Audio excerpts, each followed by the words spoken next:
Good evening, everybody. We are live Wednesday, November 12th, 2025. Yes, stranger things have happened, but little Stranger Things type of music there for those sci-fi horror fans on Netflix there with little background music that I like. So, uh, we're here Wednesday night. Lots to talk about in the world of sports. We got some football, some baseball talk. Uh, but I'm here with a couple people. Shortened panel tonight. Carson's doing his Pistons stream. Go check out Carson Shear Show. Uh, Over on YouTube, he's doing play-by-play for the Pistons. Nice job, Carson. They're playing the Bulls tonight. Big game. And Kurt's having some puppy problems, so Kurt's not with us tonight. But I got two of the best with me. Our backstage producer, Graham's with us tonight. Graham, how we doing? Doing good. One day closer to the Chiefs or the Broncos Chiefs first matchup. We're gonna see how if the Broncos are made for it. Absolutely. And we're going to get to that game in a little while. But, alongside me is my fellow Giants fan. We had some big news this week, the firing of our coach, Brian Dable. New coach in the making. Hopefully they get this damn thing right. But, Paul, you're with me tonight, and you are wearing some Giants clothing. How are you doing, my friend? Hey, once a Giants fan, only a Giants fan. What am I going to do? Become a Jets fan or, God forbid, an Eagles fan? Good evening, everybody. Good evening, Graham. It's been a spooky week so far, but as Kurt said, our frown was turned into upside down into a smile because, as you eloquently said, we have an old coach has left the building, and we now are in the process of getting, hopefully, a very good head coach. Yeah, and you know what? Let's get into that as our first topic tonight. Brian Dable, the second head coach fired so far this year. The Titans, a couple weeks ago, let go, parted ways with Brian Callahan after a year and a half with the Titans that did not go very well. And the Giants, after I guess the Bryans are. It's a curse yeah, to have Brian as a head coach's name. yeah, no kidding. And we're gonna, Brian Dable, after 3.5 years, the Giants part ways with him. So I got some other coaches listed for you, Paul, and Graham, and the audience can play backstage and off play along as well. Some of these names you may be surprised, but we're gonna do it on the pepper scale. So we're gonna go from like a 1 to 10, 10 being the hottest, that his seat's gone. He's not gonna make it through next year, or maybe even fired this year. And 1 being cool, you don't think he's gonna get fired. But before that, let's get a couple hellos in. On my feed over here, we got our friend from Australia, Glenn Ashley, saying hello. Hey, Glenn. Good morning, Kenny, Paul, and Graham in the background. Interesting to see if the Broncos roster. He's interested about the Broncos roster going into the Chiefs game. Uh, we did not see the Miami Heat buzzer beater against the Cavaliers. And he said, "What a backdoor play from Wiggins and Jovic." Sharon's saying hello. Hey guys, Hey, Sharon. we can become a Bills fan, and you were there earlier this year. You had a nice Yes, I was. with your family, and Hmm. and her family, and she's also a Buffalo Bills fan as well. She's out there in Utah. So welcome, Sharon, and welcome, Glenn, to the show. And more people will be coming in soon. I'm sure YouTube sometimes takes a while to connect for some reason. So as Kenny, YouTube connecting, can I just interject something? Could I just say one last thing about Brian Dable? And um, yeah, I know for those of you who may have been with us on Monday when we talked about it, I just want to add one more thing about Brian Dable, if you will. Okay. hmm All right. Um, for those people like Dan Orlovsky and some of the other people over the last few days that I've been reading about Brian Dable should have been kept. Brian Dable, it was a mistake. Brian Dable, he was the quarterback whisperer of Jackson Dart. and on and on and on about. There must be about 5 to 10 different people that said the Giants should have kept Brian Dable, and you said it earlier. You said these people didn't watch the games. And my feeling is, what did Brian Dable have to do to get fired?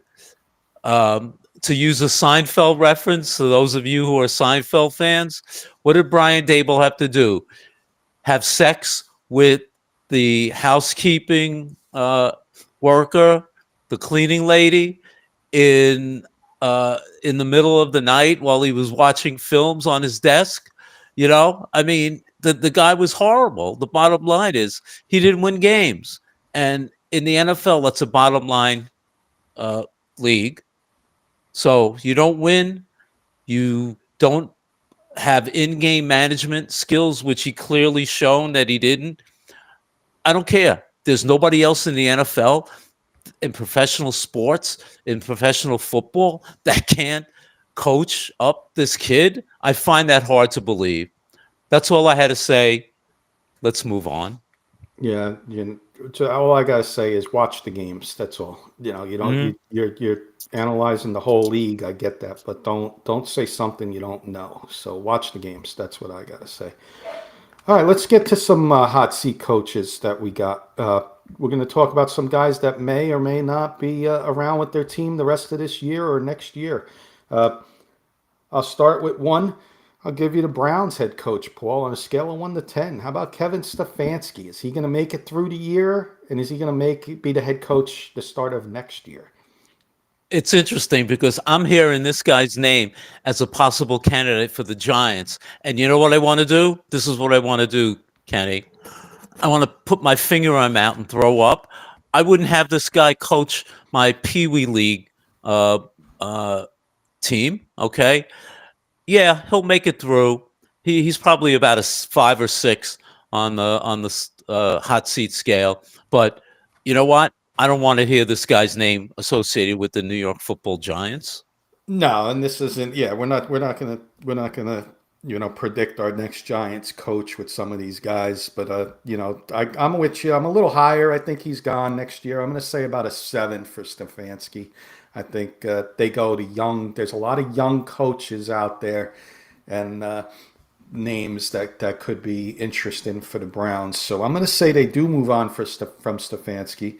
A couple more hellos. We got Eddie Murphy saying hello, and Michael. Hey, Eddie. Montiel, everybody's friends. Hey, hello. Michael. Well, doing a little hot seat coaches. Brian Dable, Brian Callahan, both fired from their teams, the Giants and Titans. So we got some other names that may be following soon.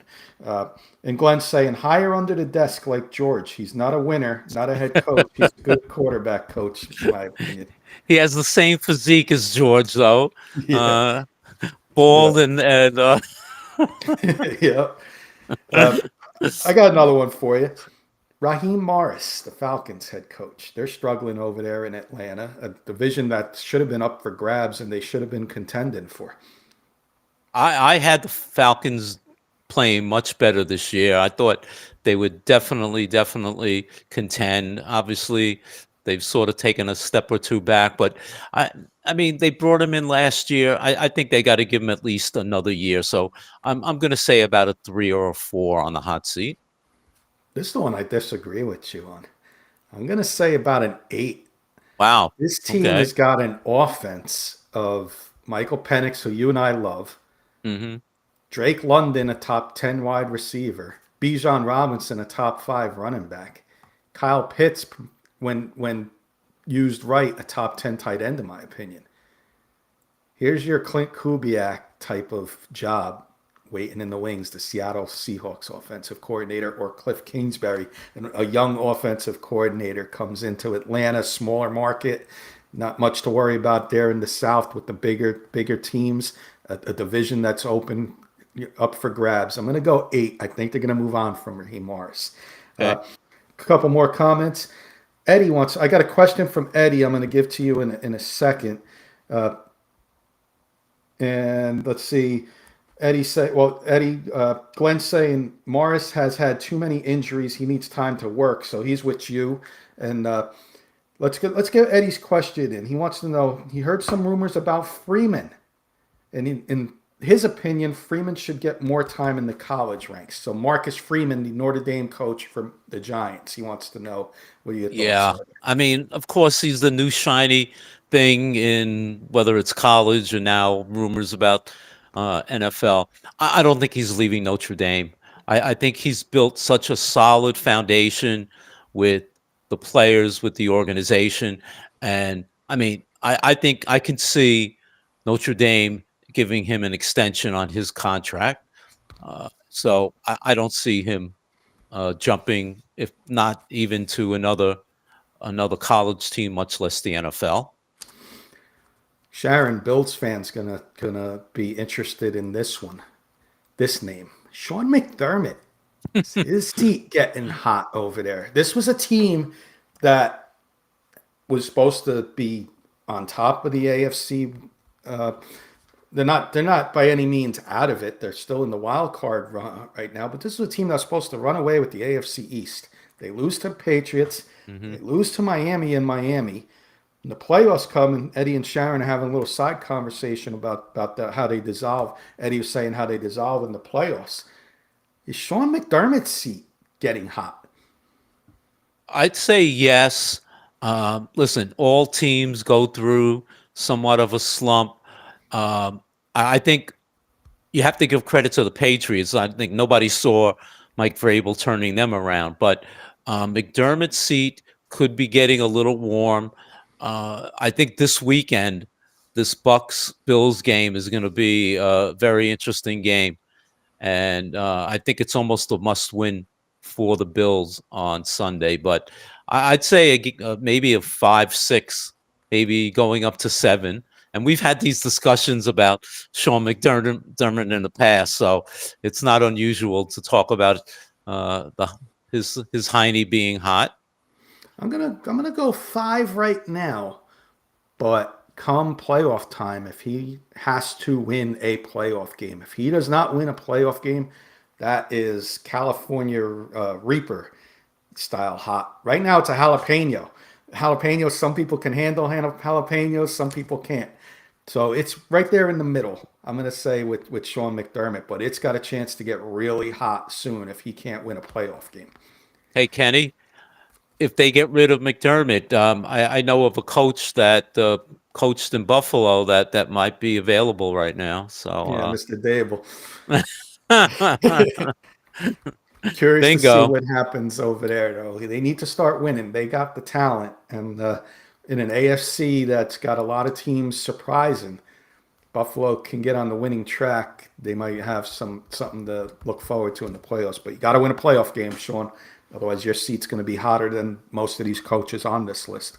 How about Zach Taylor, Bengals? Oh yeah, you don't even have to say anything. I mean, the 39 points to the Jets, 47 points to the Bears.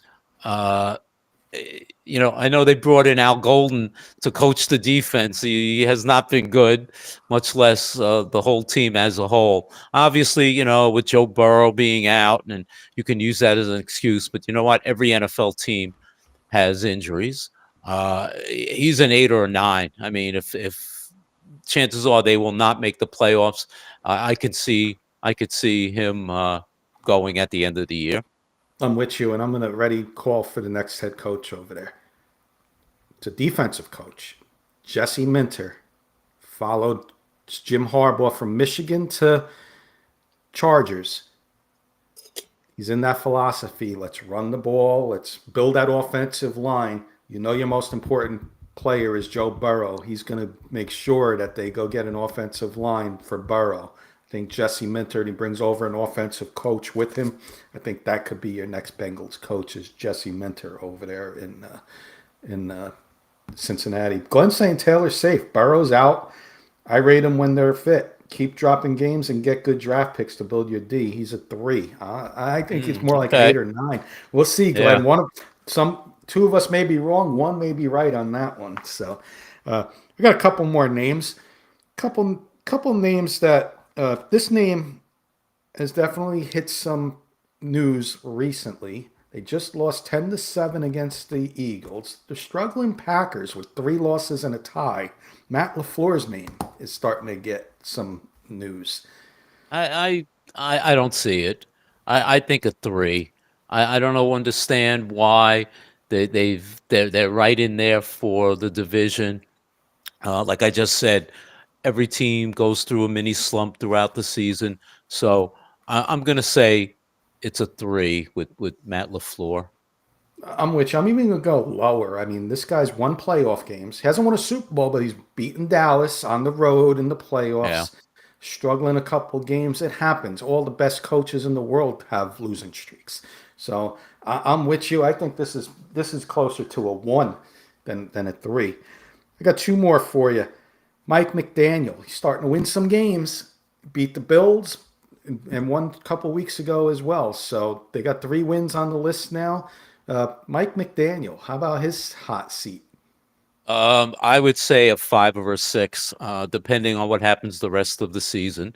I think if in fact they go into a tailspin and lose the majority of their games, I could see him being out at the end of the year. I'm going to get Graham's question in a second, Paul. He has a good one. Uh,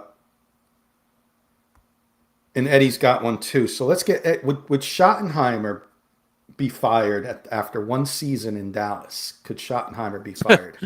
If it was any other coach but Jerry Jones, I would say no. With Jerry Jones, who the hell knows? Could it be possible? Absolutely. I mean, they're not going to make the playoffs. So is it possible? Yes. Will it? I don't believe so. I think even Jerry Jones realizes he's got to give Schottenheimer at least another year. Graham wants to know if Lamar Jackson misses more time and the Ravens struggle. Is John Harbaugh's seat hot? That's a good question. We've talked about him on our show.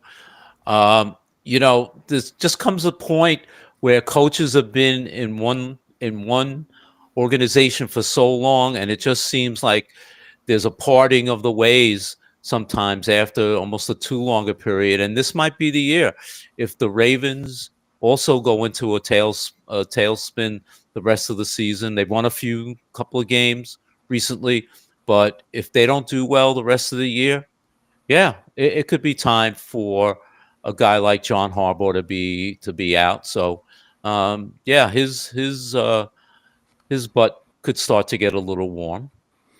I got one more. I saved this one for last. And I like what you said there, and I agree with you.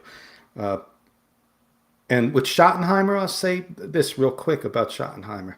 He better beat the Raiders on Monday night, national TV. If the Raiders somehow pull off a victory, don't be surprised if it's one and done for Schottenheimer. Jerry Jones has got a lot of pride and he's on national TV. He's not going to want to lose to the Raiders. But that's who I want to bring up, Pete Carroll. And I bring up Pete Carroll, older in age, in his 70s. They don't have their future quarterback yet. They're 2-7. Pete Carroll's seat, is it hot or not? No, I don't think so. I don't think anybody saw Geno Smith having the kind of season that he's had. I don't think anybody saw that coming. I think Pete Carroll has always been a good coach. Clearly, when he had a young Russell Wilson, so if they can get a young quarterback as a replacement, I think they can build something in the next year or two. So I don't see his seat being hot at all. No, I think he stays. There's maybe a small. I'll go like the 3 scale. I'm not going to give it a 1. If Brady's over there in the ownership and they feel like they want to go younger route with a head coach, with the running back and the tight end that they got, bring in a rookie quarterback. Maybe they say, oh, Pete's not only got a couple years left anyway of good head coaching in him, and maybe they move a younger route if there's somebody on their list that they absolutely love. But that's the only way. I'm going to say more like a 3, even a little lower in the 2 range. But any other names that you want to mention? No, not right now. good friend Patrick Wiltsey over there. And Hey, Patrick. Aloha, Patrick. Everybody on my feed. If you don't, if you're not a member of the K and K Sports Show Facebook page, join us over there. And when you chat, it'll come up on the main chat that everybody will see it. Not saying you have to do it. I got you all on here, but Patrick's saying aloha, boys. He wants to know our next coach's requirements. Paul, I'll let you answer that one. Yeah, I mean, I've been saying this the last 2-3 weeks, even before Dable was terminated. For me, the guy's got to be a winner. He's got to be a head coach, a previous head coach. I'm through, especially the last 3-4 Giant head coaches have been assistant coaches, coaches who haven't been professional head coaches in the past. I need a guy who's been a proven winner, a guy who's, if possible, have won Super Bowls, someone who can be respected by the players, can come in, has that cachet of, hey, we're going to do it my way. We need discipline. You've seen, if you watch the Giant games, too many times, missed assignments, too many penalties. It's got to stop. So that's what I need on any coach's resume. Someone who has experience, has been a winner. And I don't care if it's offense and defense, because they can bring in someone to work with Jackson Dart. Brian Dable, as I said earlier, is not the only quarterback whisperer. So if we hire a defensive coach, who I'm not opposed to given the way the defense is played, we need someone who's just been experienced, a winner, someone who come in and people will respect and make the Giants credible and relevant again. Absolutely, and I agree with you. We're on the same page there. I do want to give a shout out to Patrick, lioncoffee.com. Graham, if you could put that up in the chat. Patrick has been definitely taking care of us with coffee, sends us all coffee. I just got some chocolate macadamia pods and a special bag of coffee that I gotta get grinded, and gonna celebrate some Kona coffee with some friends at work later on this week. But if you go to lioncoffee.com, use the code Patrick10, you will get 10% off any of your order on Lion Coffee products on their website. Patrick, again, thank you so much for always taking care of us all here at the K&K Sports Show, and all of our friends and family as well. Greatly appreciated. Eddie wants to know what type of discipline Tom had stepped back a little. All right, I'm just gonna let that one go. I can't. But let's move on, Paul. You didn't have any more coaches, right? No. Let's get some games of the week, NFL games of the week, so we can pick up the pace a little bit here. Yeah, please. Week 11, we got the Buccaneers at the Buffalo Bills. Tough game for Sharon's Bills. Bills are a 5.5-point favorite in this game at home. Yeah. Both teams need this game badly. Both teams have sort of hit a slump. Bills being at home, I think this might almost be a quote-unquote must-win for the Bills. It is for the Bucs, but with the Bills at home, I think they win. Absolutely. I'm with you. I think Buffalo gets it closer than what the experts think, but I think it's going to be like a field goal game. Elements, we'll see what the elements are like. Always, mid-November into December, you always got to worry about those Great Lake effect, the snow. Not saying they're going to get snow, but the weather, the elements definitely could be an effect on a Florida team going up to Buffalo. So in November, so I'm going to take Buffalo with you. NFC North matchup, Paul. Chicago. What they did, they're finding ways to win. They're 6-3 at the 4-5 Minnesota Vikings. Vikings, although 4-5, are the favorites in this game by 3.5 points. I'm taking the Bears. I mean, and that's not to say the watching them last week against the Giants, but I like you just said, they find a way to win. I'm just concerned Caleb Williams could be the bad Caleb Williams versus the good Caleb Williams, but they're on a roll. So on the road, I'm going to take the Bears. I'm going to disagree. I'm going to take the Vikings at home. Must win for the Vikings. Bears are finding ways to win, getting lucky if you want to say it. Bengals game, the Giants game.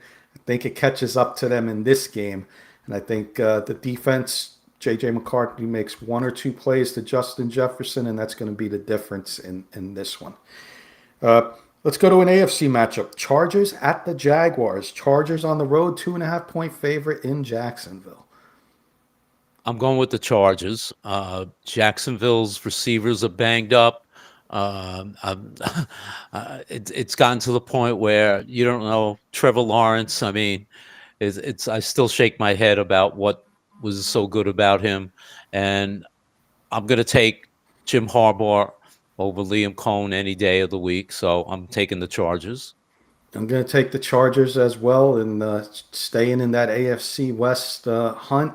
Travis Hunter out for the year. That's a big loss to them. They did pick up Jacoby Myers. They do get Brian Thomas back, but like you said, when you talk about overrated quarterbacks, Trevor Lawrence has to be near the top of that list. Couple more games for us. We got a big NFC West matchup. The Seattle Seahawks and Sam Darnold and that Jackson Smith and Jigba and that defense, 2 turnovers for touchdowns last week. Travel to the Rams, an MVP leader right now, Matthew Stafford.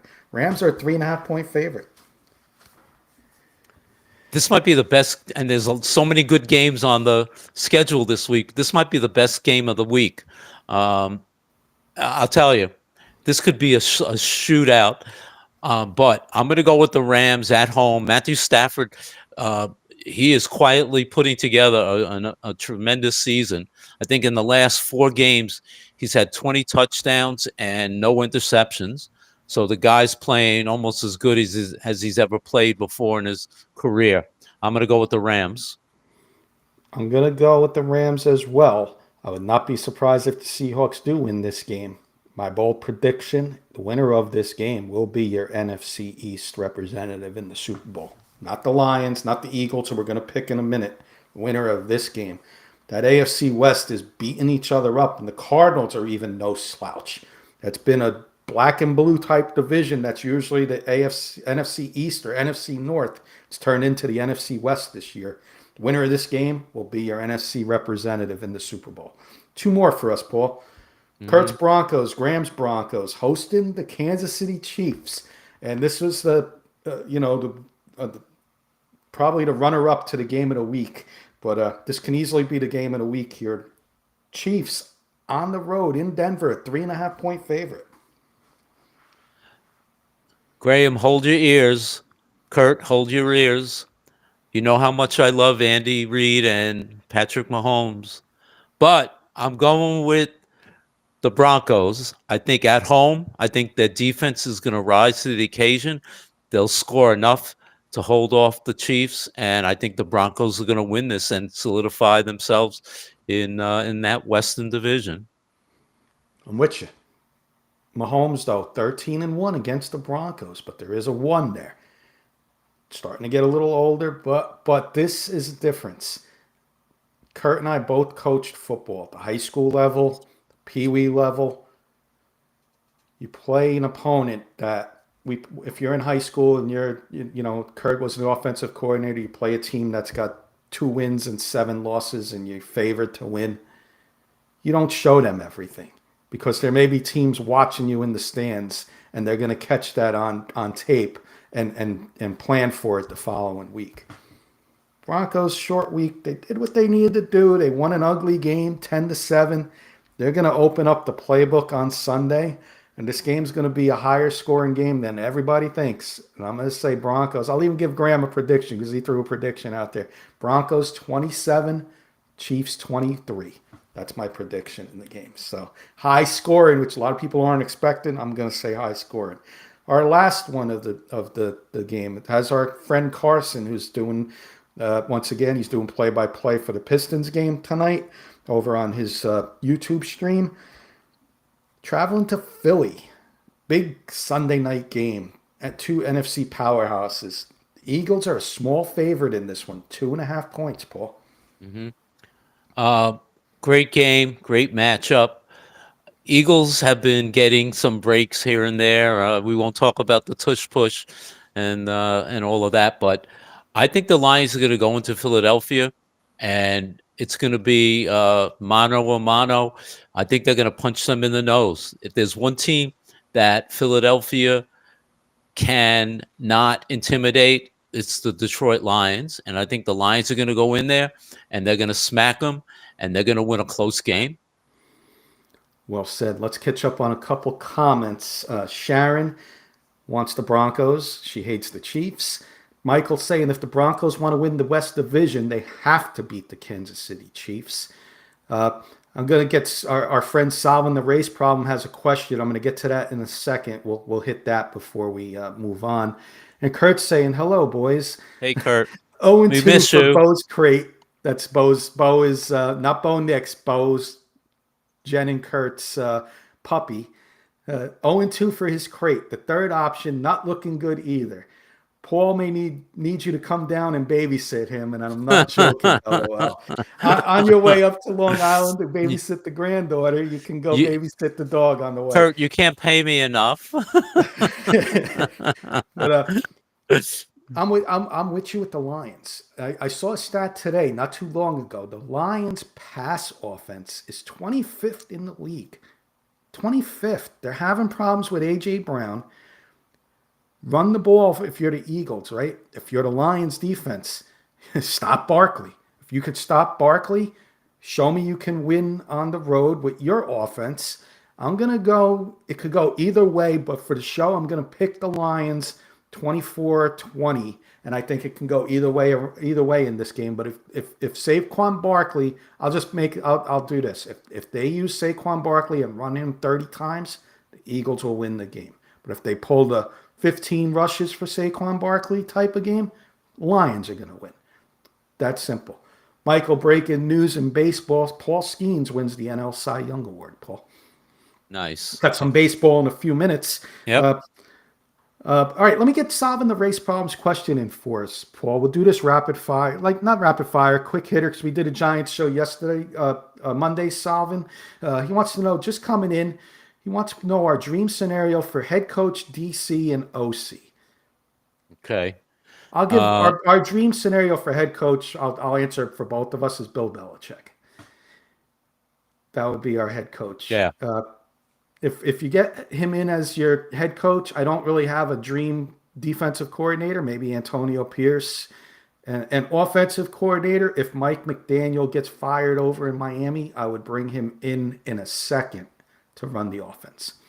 I would bring in, as I've said, guy who coached Jackson Dart in college, and he's very familiar with New York and with Bill Belichick. Charlie Weiss would be my offensive coordinator. Nice. Roy saying hello again. Hey, Roy. Just wants to come jump in and say hello. Paul, I'm going to do this. I'm going to go I'm going to change it up because I want to get to some baseball because we got, All right. awards going, this and that. But I'm going to change it up. I'm going to do college real quick. I'm only going to give you a couple names on the hot seat list. And I'm going to do it in a different way. I'm going to ask you this question first. His seat isn't hot, but does Bill Belichick coach North Carolina next year? No, he will not. So he'll be with the Giants next year is what you're thinking. From your mouth to God's ears, I hope, but he will not be at North Carolina next year. I'm on the fence. I don't know. I got to see how he finishes this year. If he finishes strong and wins out, then he might want to take a chance. But we'll see. I'm on the fence. And the other guy I got listed here are the big names because we have a lot of college firings so far. Big names. LSU fired Brian Kelly. Auburn fired Hugh Freeze. Florida fired Billy Napier. Arkansas fired their coach. A lot of SEC schools. Could you see Dabo Swinney not getting fired by Clemson, but an SEC school offering him a lot of money? They're not in the playoffs they're not in the playoff hunt. They might not even make a bowl game this year. Can you see a team in the SEC making a splash for Dabo. I mean, we've talked about him as one of the top 3 coaches in college football. Could I see someone? Absolutely. Will that happen? I don't know. I don't know. I mean, he has strong ties to Clemson and their alumni, and it would take. I don't even know if a lot of money would take Dabo Sweeney from leaving Clemson. That's how much of a foundation he is there. So, but hey, listen, as we all know, money talks. So, Money could it talks. happen? Absolutely. Yep, money does talk. All right, I got some college football games for us to pick real quick. Okay. I got this is an early game in the ACC. I'm gonna have some interest in this one. Clemson Tigers that we just talked about traveling to number 15 Louisville. Louisville, a small favorite in this one, 2.5 points. Yeah, I'm going to go with Louisville. I mean, we just said Clemson is not in the top 25, and they're not having a good year, but I'm going to go with Louisville in this one. I'm gonna go Louisville as well. I think they bounce back. They had a tough loss last week. I think they bounce back. Next one on the list is your Notre Dame Fighting Irish traveling to an underrated Pitt Panther team ranked in the top 25, 24. Yeah. Listen, Kenny, I'm saying this today, 8 o'clock ish. This is going to be a tough game. This is going to make or break Notre Dame season.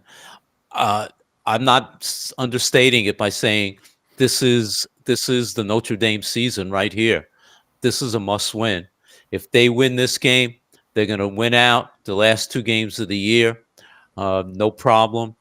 But if somehow they get upset, then their season is over for making the playoffs. So I'm gonna go with Notre Dame, but it's gonna be a tough game. I can see a 27-24, 20-28, 24 game, something like that. But it's gonna be a tough game. Yeah, the experts got Notre Dame favored by 11.5. I am definitely running to the table, running to the window, and taking Pitt at Pizza, 11.5. pizza money. But Notre Dame will win this game in the fourth quarter, whether it's a field goal or a touchdown. That's going to be the difference in the fourth quarter, mid to late fourth quarter, go ahead score. It's going to be the difference in this one. It's going to be a great game to watch, in my opinion, and close to the end. And I'm going to take Paul's Notre Dame Fighting Irish to get that big road victory in the fourth quarter. Couple more I got, Paul. SEC World, Oklahoma at Alabama. Alabama's ranked number 4. Oklahoma needs this win to stay in the playoff hunt. Yeah, I mean, if this was at Oklahoma, I'd give them a fighting chance. But I think Bama is laying down the smack at this point. I think they want to prove they're coming back to national power again, and I think at home Alabama's going to win this game. Yeah, and I think they're actually flying under the radar a little bit. As crazy Yeah, as it sounds, they're ranked number 4. They got a first round bye right now, and yeah, everybody's talking about the Ohio State, the Indianas, and the teams behind them. Are this team going to be in the playoffs? Nobody's talking about Alabama. Do your job, like you said, home. I think that's the difference. I think Alabama wins this game handily, maybe by 10 points in this game. I got 2 more. I got a Big Ten game for us. Uh, 2 top 25 teams. Iowa traveling to USC. USC is 6.5 point favorite here. yeah. This is going to be a tough game. I mean, I know it's in Los Angeles. Iowa always plays tough. They have a very good record. Really, really good. Big Ten, sort of a sleeper Big Ten team. But once again, I'm going to go with the home team. Not that I'm crazy about Lincoln Riley, but let's go with the Trojans. Gonna go with the upset here. They struggled a little bit against Northwestern last week till the fourth quarter. They pulled away a little bit. Hmm. Iowa's in a different level than Northwestern, much better team. So you can't come out struggling this week. Iowa will do what they need to do, and Iowa plays defense. So I'm going to take Iowa in a big upset against Nice. USC. And our last one is the game of the week. I got Texas at Georgia. Arch Yeah. Manning. Again, we talk about teams that are fighting for playoff life. Hmm. Uh, they're traveling to Georgia. Georgia's a 6.5 point favorite, and Georgia's on the bubble too. They're not Right. a guarantee if they lose. Yeah. Georgia, listen, they right now they're fifth ranked. I, they would love to get into that top four to have that bye, and they're going to do everything they can at home to beat Texas. Um, Texas has had an up and down year. Now they're back ranked 10th, but I think Georgia's going to do just enough. It's going to be a close competitive game, but I think they're going to be just enough to beat the Longhorns. I'm with you. This could be Arch Manning's statement game, but I think they fall just short. Arch Manning does have one of his best games of the year, but Georgia too much on the offensive side of the ball, make too many plays in the fourth quarter, and they win by around that point spread, around 7 points, I think, in the end. So I think higher scoring game. I think there'll be a lot of scoring. I think we'll see the Arch Manning we all expected. So we'll see. But anything else college football, Paul? Before we No, we got a couple more things for everybody. We got some baseball talk. We're going to switch gears to baseball. We got about 20 minutes left in the show. okay, good. Yeah, so this week the GMs are out in Las Vegas, sort of setting the page, the tone for the winter meetings that'll happen in December. So the hot stove league they always call it. Uh, Free agents. We'll talk about that in a second.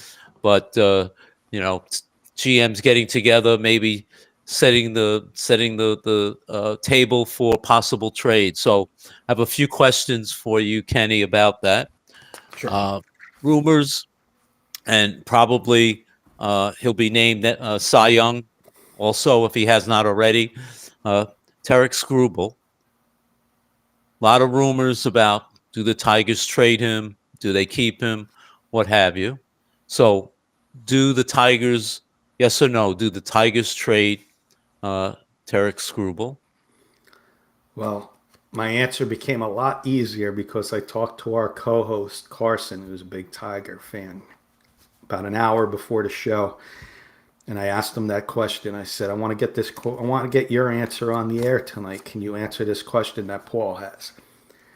He says, obviously, if it was him, he's not trading him, but he thinks that Tariq Skubal will be traded because they have a cheap, and he used it in capital letters, a cheap owner.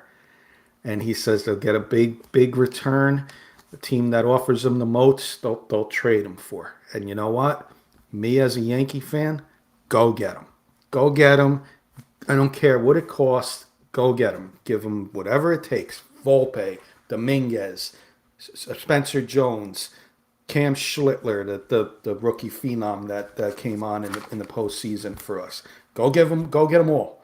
Tariq Skubals don't come around every day, and if you can have Garrett Cole and Tariq Skubal on the same roster with Max Fried, I like my chances going to the World Series. So yes, he will be traded, and I'm going to say Yankees.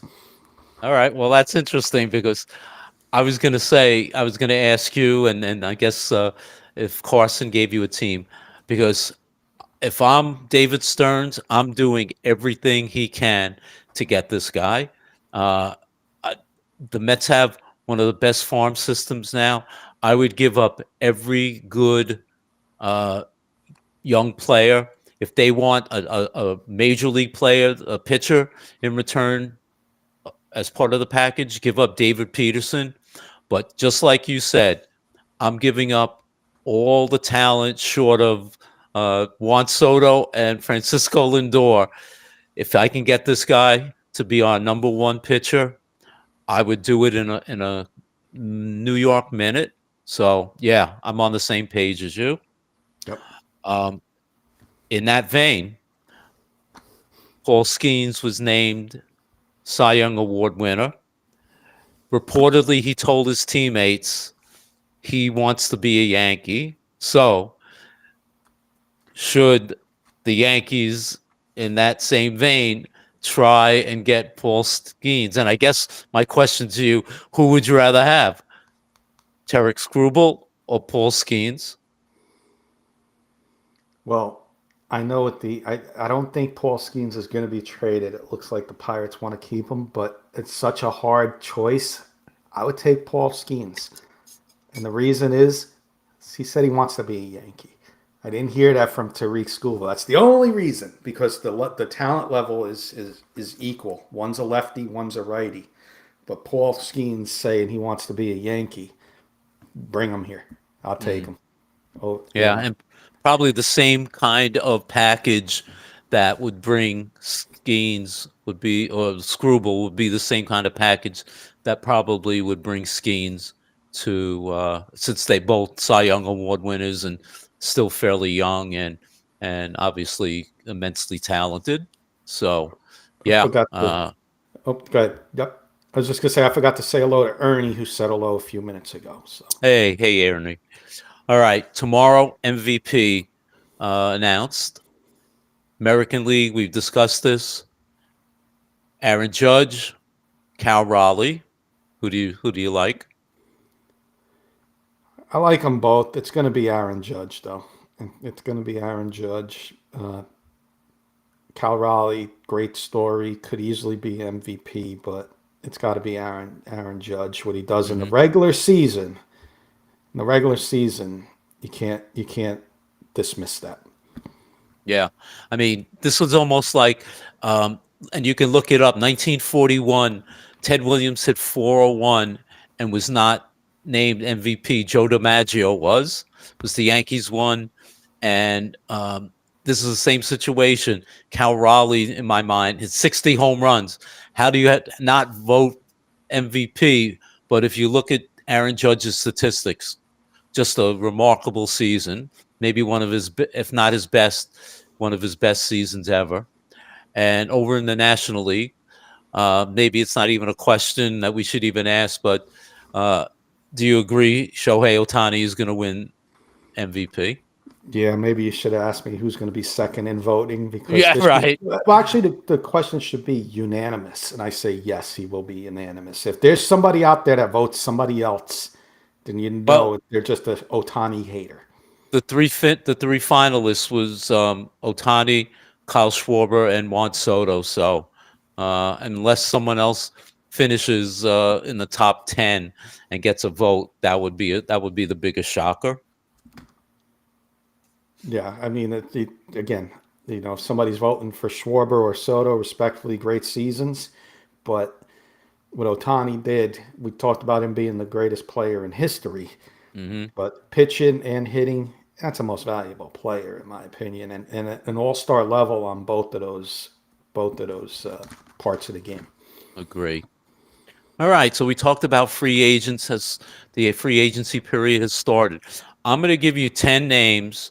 I'll give you the teams that they're playing with now. Okay. You give me a team that you think they will play with next year. Okay. So let's start with who they call the number one free agent, Kyle Tucker, who played with the Cubs, injured a little bit this year, but uh, still. Who do you think he'll be with next year? I looked at this. I figured he'd be on the list. Cubs could be a big option, but if I'm gonna go out of the box, give me the Guardians over there in Mm, Carson's division. They came close this year. I think they go get a batter too, make a big splash in free agency, pair him up with Ramirez in that lineup. mm, Got a nice little lefty lineup there, and see what you can build over there. And their manager just got manager of the year for his second right, year in a right. row. Go Yeah. get go get another all star. Guardians could be dangerous. I hate to say the rich get richer. I'm going to predict the Dodgers get him. Okay. My Alex first Bregman. choice though would have been the Cubs though, but I'm going to go out of the box like a new team. I'm going to give you a new team on each of these players. Okay. Alex Bregman played with the Red Sox, played pretty well uh, for the most part last year, and he opted out of his contract. This one's tough. This one's tough. You know what? I'm going to go. This guy's asking to be traded in St. Louis. Give me the Cardinals. Mm. Arenado they're definitely going to try and move on from Arenado. It looks like. Give me the Cardinals for Bregman. Okay, that was good. Very good. All right, we just mentioned this next guy, Kyle Schwarber, Phillies DH, 56 home runs this past year. Perfect timing for a new contract. Where do you think Kyle Schwarber's going to play next year? Yeah, this one's tough too because there's a good chance he goes back to the Phillies. But if I'm giving you a new team, I'm gonna throw in, and I do not want to see this. I'm gonna throw in the Red Sox.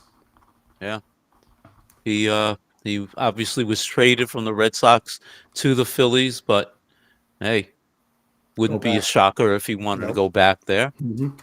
All right, a guy in your division, Bo Bichette, was injured for a good part of the year, but came back, played in the World Series as a shortstop in the Blue Jays. So where do you think he'll wind up? Well, this goes to the Tariq Skubal. Bring him to the Yankees.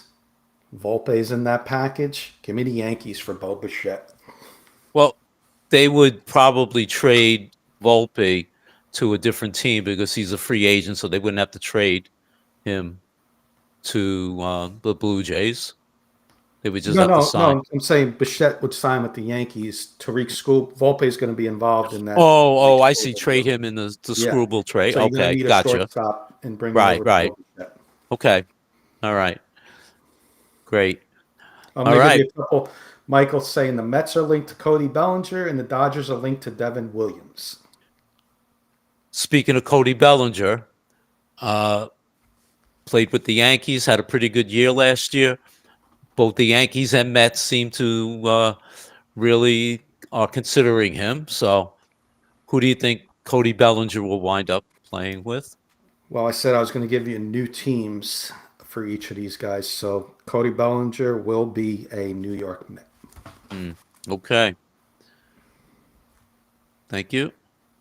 Speaking of Mets, my next player on my list, Pete Alonso again. Obviously, last year, big home run in the playoffs, and then crickets throughout most of the free agency.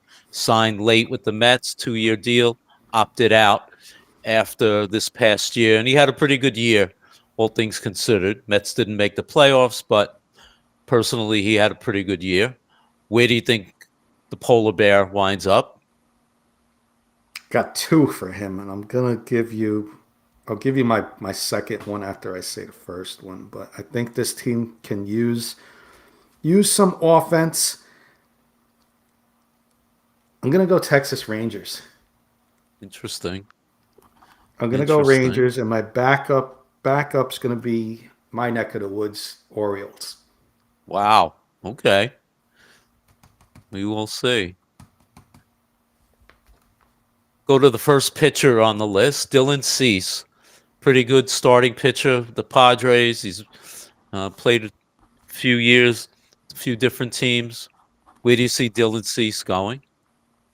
If you gave me this list, and we got a couple more names, and you said who am I most confident on my picks, this is the one. Your New York Mets will have Dylan Cease, and it's Okay. going to be soon. It's going to be in about a week. Wow. Okay. I like it. I'm going to international baseball now.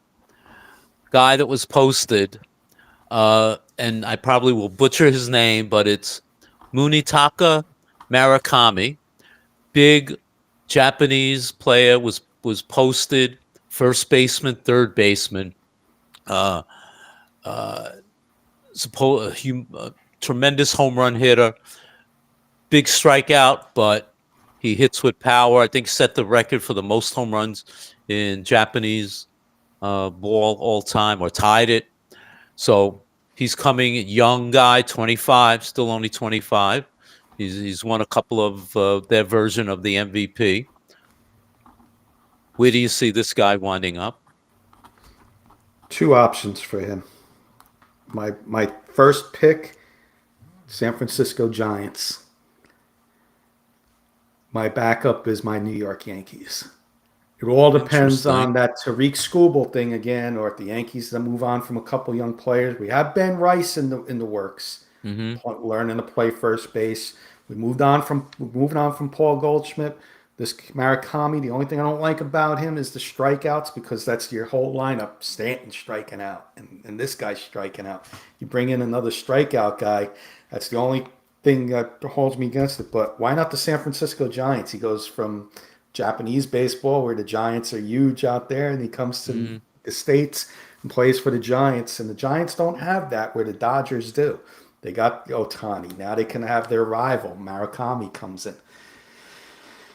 Interesting. I have two teams. The Mariners, their third baseman Suarez is a free agent. I could see them, especially they've had a few success with a few good Japanese players, and also the Dodgers. I mean, they've won two in a row. Maybe at this point they decide, hey, bring this guy in. They've had obviously great success the last 2-3 years with Japanese players. You know, Max Muncy is not getting any younger. They bring this guy in and put him at third, and maybe trade of Max Muncy to for a veteran pitcher or a few relief pitchers. Speaking of relief pitchers, Edwin Diaz. Where does Edwin Diaz wind up? Obviously, I said I'm going to do this with a new team, so I really think he'll be back with the Mets. But if not, I'm going to go Guardians because of the issues they're having over there with their bullpen guys. If those who don't know, they've been being investigated, Clase and Ortiz and their relief pitchers for rigging first pitches when they come into the game. So Edwin Diaz, if they are found guilty and they can't play next year, you might want to bring in a stud reliever if you're going to be in contention for that AFC American League Central. Edwin Diaz's name on top of that list. If he doesn't go back to the Mets, I think that would be a steal for the Guardians. Yeah. I mean, I heard the Dodgers are sniffing Edwin Diaz among others, so we'll see. But hopefully, he does wind up coming back to the Mets. And my last one on the list is Framber Valdez, Astro left-handed starting pitcher. That's a good name. Let's see who I want. I'm gonna have him. Who really can use a pitcher? You know what? I'm gonna have him going to. This is gonna be a shocker. This is gonna be off the board here. National League. I'm gonna go Nationals. Really? They got some money. They got some money to spend. I heard some rumors with with Bregman going to the Nationals and this and that. So they have a little money that they're interested in spending this year. Give me the Nationals as a long shot name. All right. Nice pitcher. You did a great job, Kenny. That was it. Nice. Thank Top you. 10 free agents. Great job. Great segment. I like these segments that we're doing tonight when there's two of us on. And we get to talk a little more about it. It's fun. Got a couple minutes left. We'll maybe go like 5 minutes overtime. I got one last one for everybody. If anybody wants to play along, it's a fun one. It's a top 10 list. And these are top 10. These are the top 10 most hated franchises in professional sports. I'll tell you this much. There are 6 NFL teams on this list. Ooh. Two NBA, 1 baseball, 1 hockey. Wow. You don't have to do them in order. You could just give me, if you want to try and hit football first or whatever, however you want to hit it. You can hit the baseball. There's 1 baseball, 1 hockey, 2 NBA, and a lot of NFL. I'm surprised about the hockey because I looked through and I just didn't pick. You said how many in baseball? Just 1 team in baseball. One team in baseball. That's shocking to me. I mean, I've got to go with the Yankees as the most hated team in baseball. And they're the number 2 most hated team in sports franchises. They're number 2 most hated team. They're number 2. They're number 2. All right, I had them number 1. Okay, so you're good and with the baseball. And you said how many teams in basketball? 2. I had 2. I had the Lakers and the Celtics. Very good. You're nailing this right now. Number 5 and number 7 on the list. 5 and 7. So you Okay. got the I had the basketball and Lake. baseball out of the way.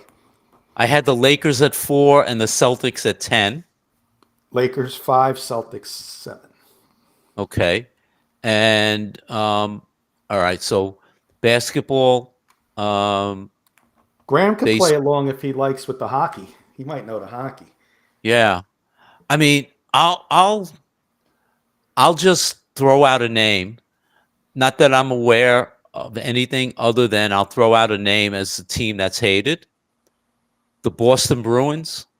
That's a great guess. I would have thought so, but no, they're not on there. And Graham's saying Golden Knights because of their salary cap shenanigans. No, they're not on there as well. Okay. So Let me maybe guess. go with the football. You got 6 football. Okay. All Yeah, right. try and get some of the football ones out. Yeah. I have the Cowboys. Number 1. All right. They were 2 on my list. I have the Eagles. Number 4. Okay. They were 5 on my list. I have the Chiefs. Number 8. So that's 3. Yep. 3 more. Yes. The Patriots. Number 3. Okay. Let's see. And no, Graham's saying Tampa Bay Lightning. That's a no as well. Yeah. So I have 3 on the list. I need 3 more football. 2 more football and 1 hockey. 2 more football. I'm surprised at number 10, but they're number 10. Number 6, I'm not too surprised on. Okay. Boy. Think Graham, think Kurt. Broncos? No, Well, West. You have the Chiefs. Not the Chargers. No, the Chargers couldn't be No. hated. I mean, no. Who else is in the West? yeah, the Raiders? The Raiders are number 6. Really?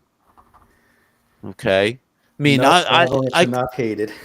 I could think of the Raiders from maybe the 70s and 80s. Yeah, But no, now, you did well on this list. I'm going to throw some hints out now because we're running out of time. okay. NFC team for the final football team. Maybe the Packers. Was it, No, that's a good guess. This one surprised me a little bit. They were good. They were a great team in the 90s. Great team in the 90s. I was going to say 49ers? Yeah, that's number Really? 10. That's number 10. Okay. Hockey team is tough. I'll give you this hint. It's a city that we don't like. The Philadelphia Flyers. There you go. That didn't that wasn't too hard at that point. But they said, I was reading, they said because they were known as bullies back in the day, the Flyers. Oh yeah. In the 70s, the Rangers and the Flyers, they were known as the Broad Street Bullies. I mean, I'm going back into the mid 70s, so we're talking 50 years ago, Kenny. That's when, yeah, they were hated. That was when hockey. I mean, every night there was a fight with them. So I can understand it. Congratulations to the Eagles and Boston for having 2 teams on this list each. Yeah, Good job. I'm really surprised Very only the Yankees were one baseball team on the list. I was too. I was surprised the Dodgers weren't on Yeah. there. I had the Dodgers. I had the Astros. I had the Phillies. The Astros because of their cheating in the, Right. Yeah. And I had the Astros and the Phillies, especially part of Philadelphia. So I thought there could have been another hockey team on there as well. You know, you had the Bruins, like you said, Canadian teams like the Canadians. You Yeah. know, the Red Wings and Blackhawks. You know, there's some hated teams in hockey. But yeah, it was a fun little list. And that was good one. know, Good. that was Good job. We'll incorporate that on some slower sports weeks into the show. We'll have a fun one for everybody Yeah. to play along with. But I'm ready for some final thoughts. If you are, Paul, it was a great show. Thank you everybody for helping out backstage. Graham helping out backstage. Thank you. Appreciate everything.